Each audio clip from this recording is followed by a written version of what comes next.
Good morning all, and thank you for joining the webinar on Building Talent Communities, the Future of Talent Acquisition.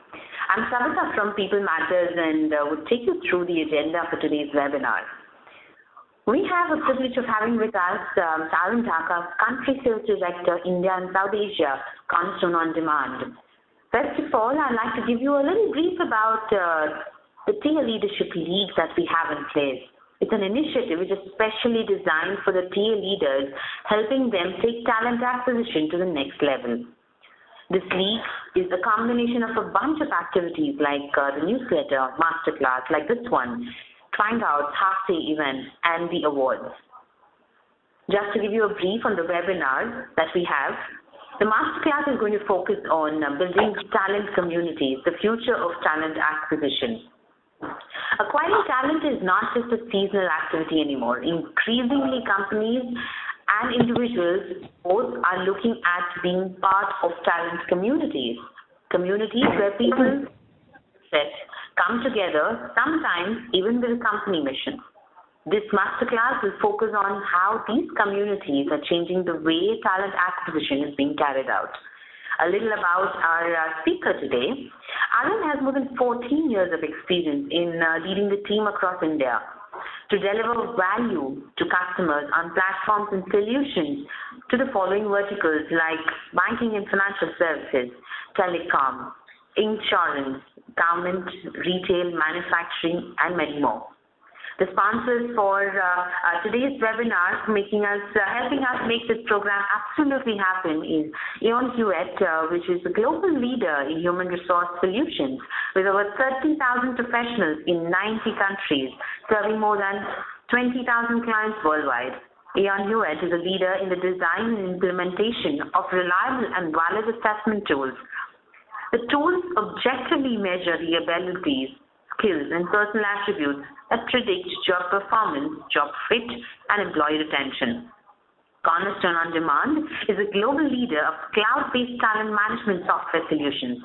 Over 15.5 million users across 191 countries rely on Cornerstone's cloud-based application to recruit, train, manage, and connect people across organizations. We have saved time for you to ask your questions at the end of the webinar. For those watching this masterclass live, you may feel free to submit your questions during the presentation, throughout the presentation. In the Q&A section that's on to your right-hand side corner, we'll respond to as many questions as time allows, and we'll be happy to take them offline as well.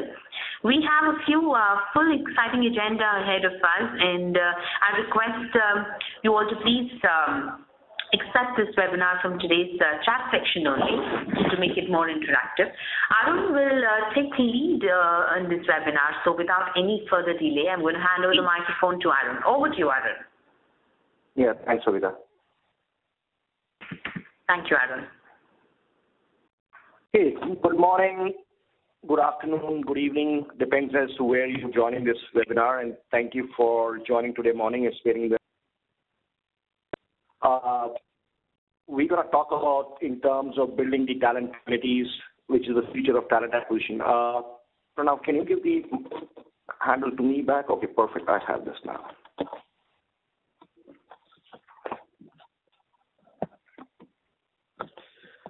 So I got to present around and talk about in 15 odd minutes and probably learn from you folks also as part of this conversation. The broad in terms of the biggest challenge which you can see on the screen in terms of what CEOs think about in terms of where they are concerned about the availability of skill sets and how this has progressed over the time. The interesting paradigm is in terms of looking at 93% of the people recognize and 61% of them haven't taken step in terms of how we're going to move to create some kind of candidate relationship management, and where talent communities is part of that, which we're going to speak about in the next 15 to 20 minutes.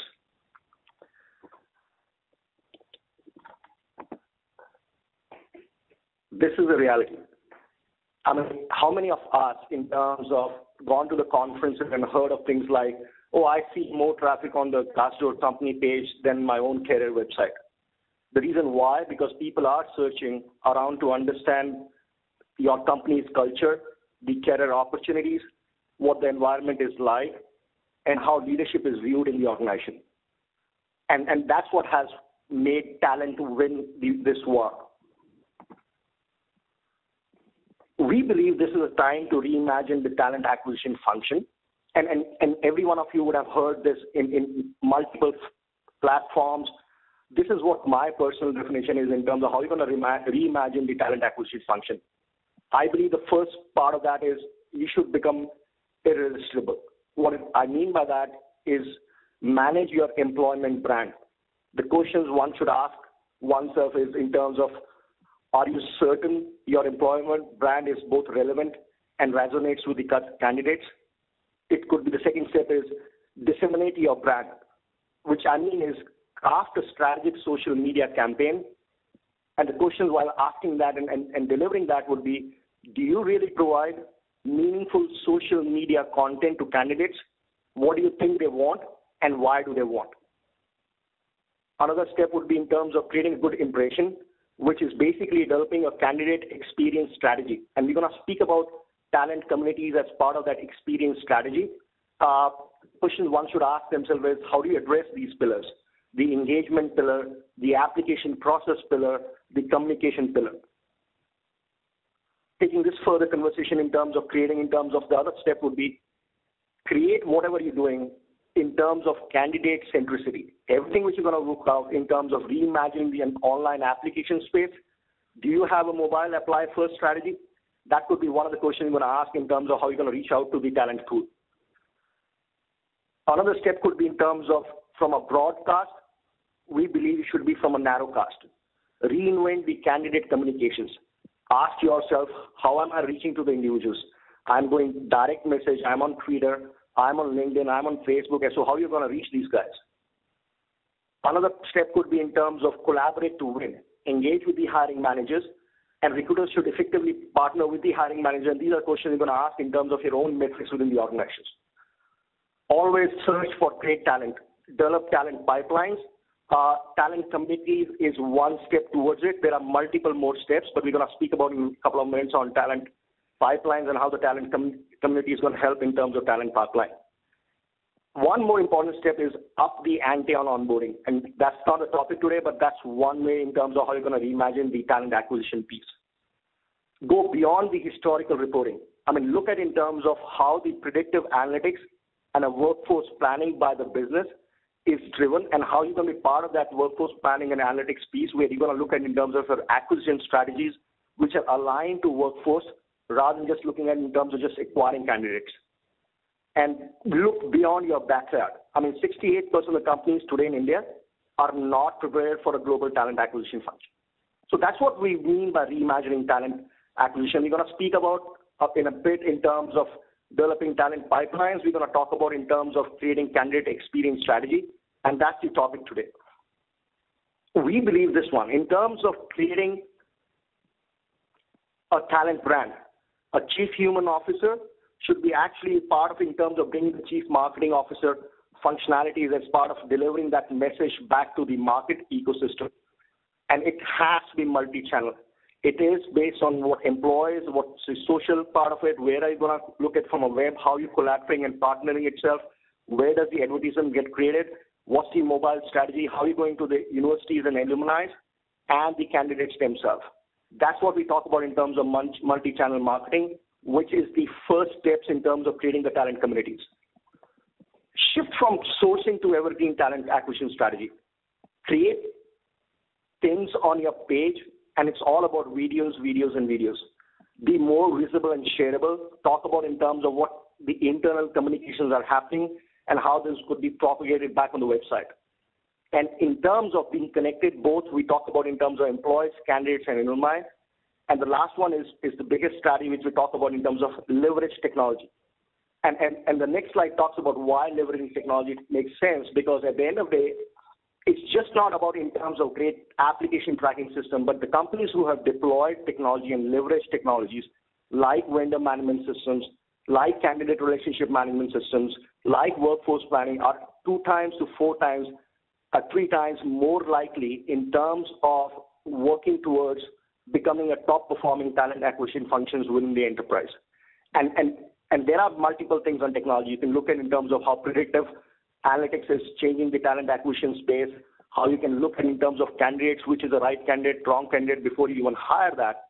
And these all technology pillars actually help you in terms of just not from a tracking system perspective, but also become an overarching talent function, which is unique and individual within the company.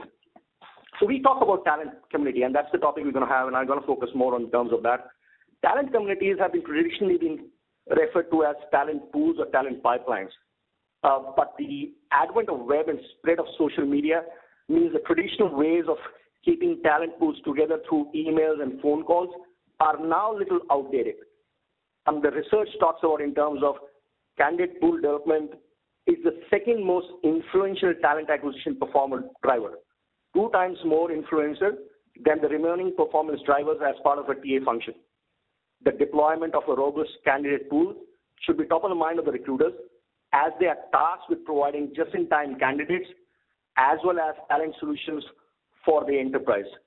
With the influx of talent communities, which is basically the past candidates, the alumni, the current employees, and the prospective candidates, there's a myriad of networks, and recruiters must continually focus on building these diverse pools of talent. And in a step, we're going to talk about in terms of what are these steps and how should you do it with it. We believe these are the few steps in terms of how you create a talent community. It should be built from within. What I mean by that is the most important part of building a community is the internal support you're going to get from your organizations. If you don't have that foundation of people within your enterprise that are passionate around the subject or passionate around whatever it is that they're trying to accomplish, your talent community would not work. The second is in terms of purely think that in terms of marketing terms.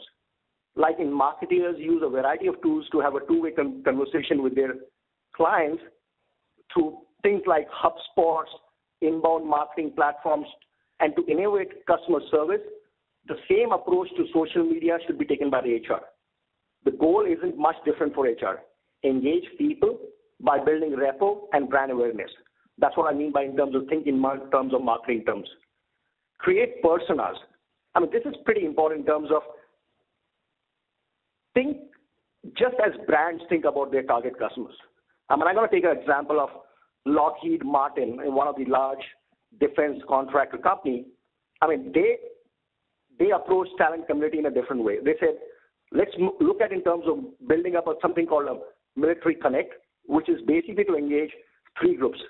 People thinking about leaving the military, people in transition from the military to the civilian life, and the veterans who have made the transition but haven't found their dream jobs.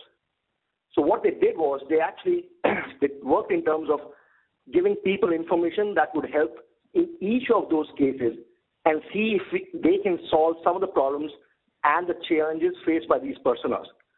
And their success rate was 25% of those 2,000 people in the community members applied for Lockheed Martin jobs. So that's what in terms of how you're going to create the personas, how you're going to reach out, target and understand as to which is the target audience you're looking at to be targeted for. Take your time. I mean, an important step. Do not launch this in a hurry. Just be internally prepared. Start slow. Test the community. Make sure everything is right. Onboard couple of thousand people. Do the betas with them. Do the revision, and then go live. It's actually a long-term strategy, and this is not devised overnight. So looking from that, internally do that evangelism. The last one is in terms of constantly curate. What I mean by that is contents keep a brand on the top of mind, whether or not the company is hiring. The talent acquisition team should continue to engage talent communities with relevant articles and conversations that make people think about their industry or areas of personal interest. Curate different sources every day and has an internal group of people who comment and share those articles with different people in the community.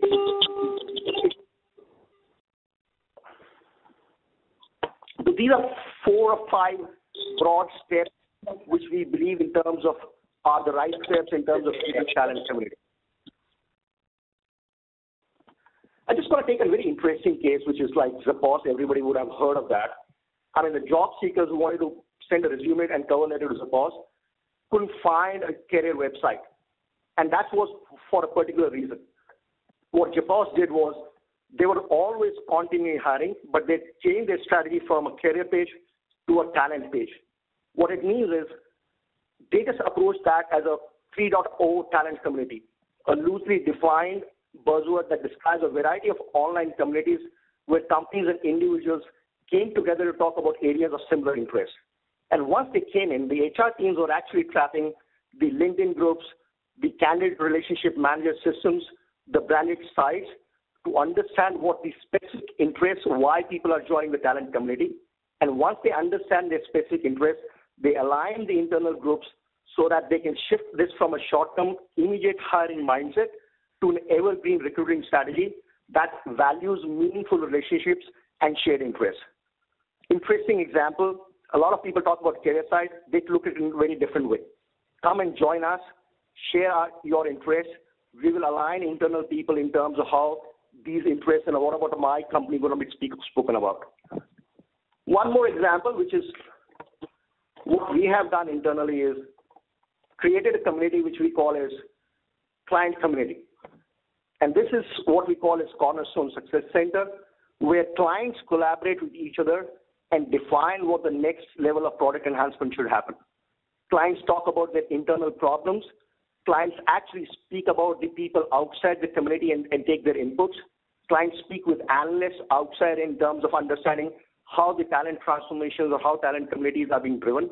And then on this wall, which is branded like a People Matters wall, is people share things online and take examples in queue in terms of what their learnings were and how they created these communities as part of the enterprise. So you were talking about, while building talent communities, what are the do's and don'ts for that have to be considered? Sure. So I talked about in terms of do's and don'ts. I alluded to this part of my conversation in terms of do's.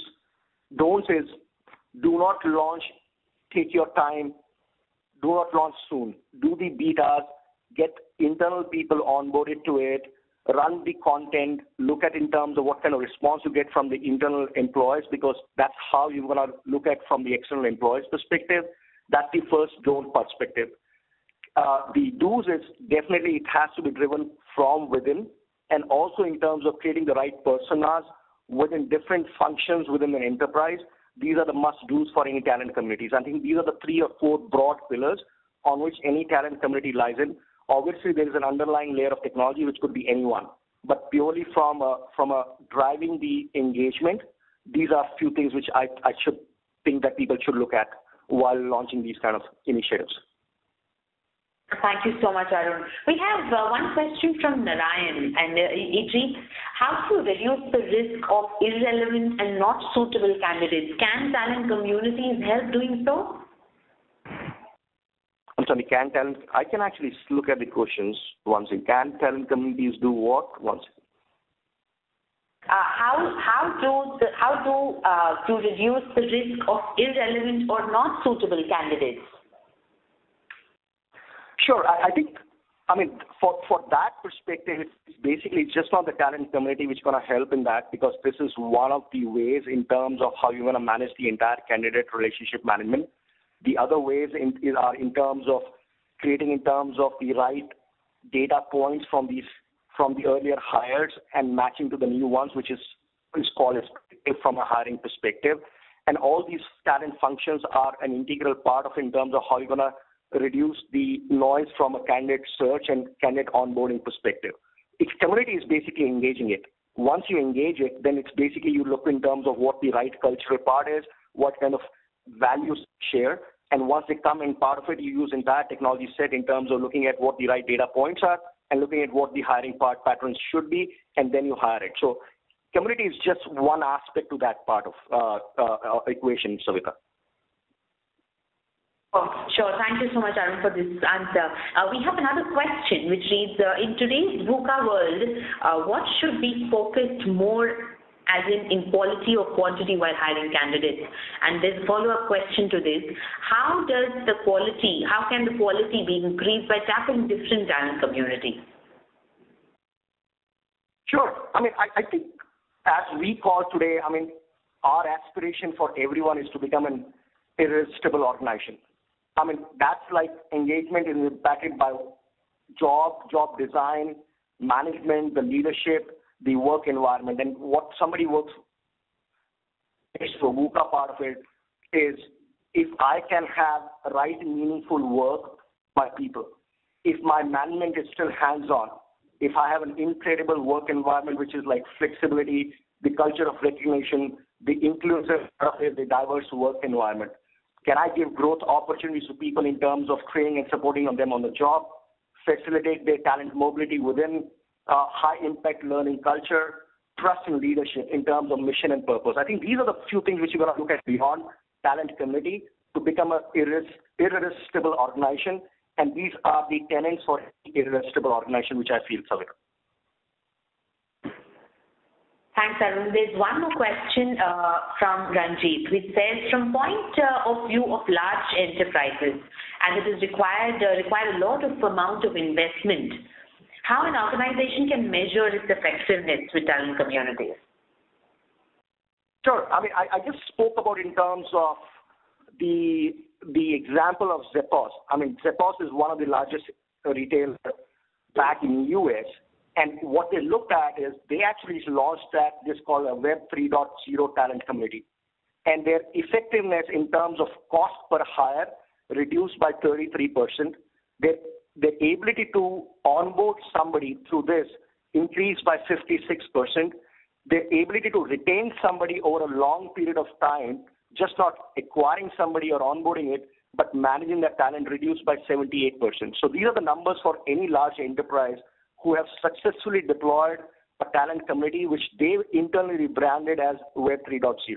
I hope that answers the question on how large enterprise and what's the effectiveness for these kind of talent communities. Sure. Thanks, Arun. I know the time is up, but we still have many questions to answer. So I'll take one last question before we wrap up. There's a question in my inbox which reads, how is it that's different for smaller organizations? So large organizations, of course, the investment is there, there's money and thereon, but how does a small organization begin with it? Or is it required and essential for bigger organizations to do something like this? I think a very relevant question, and my response to that is, I mean, I have seen a small organization, and the definition of small is like different for different people. But if I consider a 700-user organization to be small enough, I mean, that organization is into an analytics space. The 90% of their internal hiring happens through referrals and communities. And they don't have anything which comes as a posting. It's a pretty simple. Technology is just a layer, but in terms of there are people who are actually passionate and they align those personas with different functions like marketing, sales, data scientists, admin and all. And everyone, there is a contributor to the community. If the questions come up or the queries come up or the content needs to be curated and disseminated into talent community, they identified an owner within those functions who are, and the CEO himself drives communication while coming on that talent community at least twice in a month. So the relevance is for the small and the larger enterprise. I just want to give you an example of the smaller one because we already talked about Zappos, which is a large enterprise, but the smallers are driving this in a very effective way where at the end of the day, there is no job postings or they don't talk about in terms of any of the job sites, but they work through their talent communities and referral programs. Right. Wonderful. Thank you so much, Arun, for this answer. And with this question and answer session, we're going to wrap up today's webinar. Once again, we thank today's webinar partners, Aon Hewitt and Cornerstone OnDemand. And of course, finally, a special thanks to Arun. Thank you so much, Arun, for sharing your invaluable information and being so prompt with all the answers that you just gave. Thank you so much, everybody, for joining in and participating in today's webinar. And Savita, thank you for everyone, and my apologies to each and every participant for that hiccup from a technology. Unfortunately, it never works out. but that's what the reality is. But thanks for your patience, and thank you for listening to me. Have a great day. Thank you so much. Thank you so much, Arun. We'll come back to you with many more. Meanwhile, please share with us your feedback on the link that will be shared with you soon from our team here. That concludes today's webcast. Thank you, everyone, and have a very inspiring day ahead. Thank you.